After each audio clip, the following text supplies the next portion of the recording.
پاکستانی اور امریکی اسمگلروں کے خلاف شکاری ٹرافیاں اسمگل کرنے پر قانونی کارروائیوں کا آغاز۔ ناپید ہونے کے خطرے سے دو چار جانوروں کی نسلوں کی شکاری ٹرافیوں کی امریکہ میں برآمدگی کے بعد امریکی اور پاکستانی اسمگلروں کے خلاف قانونی کارروائیوں کا آغاز ہو گیا ہے۔ تفصیلات کے مطابق پاکستانی اور امریکی اسمگلروں نے کچھ شکاری ٹرافیاں امریکہ اسمگل کی۔ ان اسمگل شدہ ٹرافیوں میں چند ناپید ہونے کے خطرات سے دو چار جانوروں کی کھالیں اور ڈھانچے بھی شامل تھے، اور اس کے بعد ان اسمگلروں کے خلاف امریکہ میں قانونی کارروائیوں کا آغاز ہوا ہے۔ ان اسمگلروں پر غیر قانونی ٹرافیاں امریکہ اسمگل کرنے کا الزام ہے۔ اس اسمگلنگ میں دو امریکیوں سمیت پاکستانیوں پر شکاری ٹرافیاں امریکہ اسمگل کرنے پر وہاں ان کے خلاف قانونی کارروائی شروع کر دی گئی ہے۔ شکاری ٹرافیاں جانوروں کی کھال یا ڈھانچے کو کہا جاتا ہے جو شکار کر کے حاصل کی جاتی ہیں، جن کے خلاف کارروائی شروع کی گئی ہے۔ ان میں سے ایک سے زائد پاکستانی اور ایک امریکی شامل ہیں جنہیں جعلی دستاویزات پر ایسی 97 شکار سے ٹرافیاں امریکہ اسمگل کی۔ اس بات کا اعلان کیلیفورنیا کے مشرقی ضلع اٹارنی دفتر سے کیا گیا۔ وہاں سے جاری اعلامیے کے مطابق کیلیفورنیا کی پولیس نے امریکی شہری کو گرفتار کیے جانے کی تصدیق کی۔ شکار کیے گئے جانوروں کی کھالیں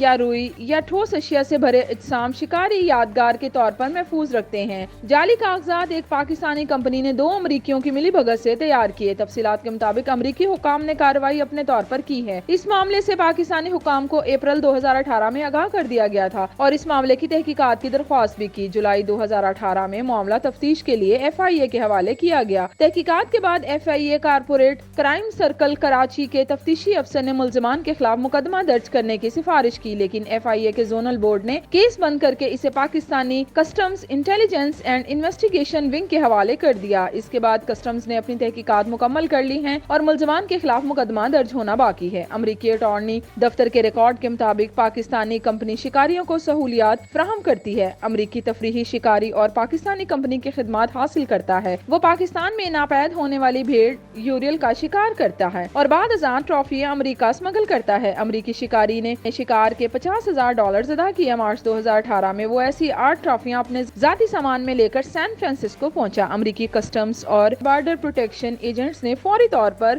fish and wildlife service کو چوکنا کر دیا، جس پر FWS نے ٹرافیاں ضبط کر لی۔ مزید تحقیقات پر معلوم ہوا ہے کہ 2013 سے 2018 کے درمیان 25 شکاریوں نے جو پاکستان کمپنی کی خدمات لیتے تھے جعلی دستاویزات پر 97 ٹرافیاں اسمگل کی۔ جرم ثابت ہونے پر امریکی اور پاکستانی کو 5 سال قید اور $2.5 لاکھ جرمانے کی سزا ہو سکتی ہے۔